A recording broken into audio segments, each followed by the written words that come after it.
Avec des ressources naturelles considérables et une importante main-d'œuvre, l'Afrique est le continent de l'avenir. Mais à côté des transformations économiques en cours, le continent est encore handicapé notamment par les nombreuses crises sécuritaires et la faiblesse des moyens de riposte combinée à un manque de coordination des actions. Plus de 50 ans après les indépendances, l'Afrique a encore du mal à s'imposer au plan international.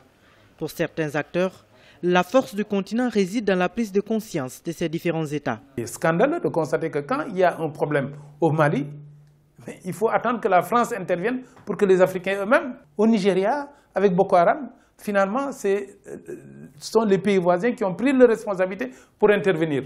Je crois que ça, c'est un bon exemple de ce qu'il faut faire. Il faut que chaque État, chaque Africain se sente responsable. Et c'est à ce moment que l'Union africaine sera obligée de bouger beaucoup plus rapidement. Plusieurs conditions sont réunies pour opérer cette transformation et une prise de conscience suffirait à enclencher la révolution. Le contexte mondial actuel a fait de l'Afrique une destination incontournable ces dernières décennies, une opportunité à saisir. C'est l'Afrique plus que toute autre région du monde qui doit bouger. Et c'est possible. Parce que l'Afrique a des réserves que personne n'a. Les acteurs économiques, les acteurs politiques viennent en Afrique pour parler aux Africains.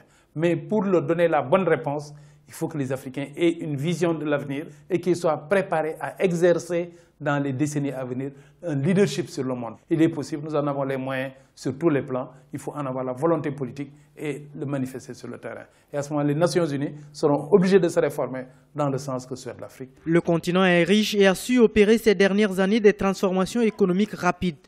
L'éducation notamment a connu des progrès remarquables, mais des efforts restent encore à fournir, notamment sur le plan politique. L'Afrique est aujourd'hui perçue comme le continent de tous les espoirs et ses efforts de plus en plus efficaces pour influencer le débat mondial doivent être soutenus.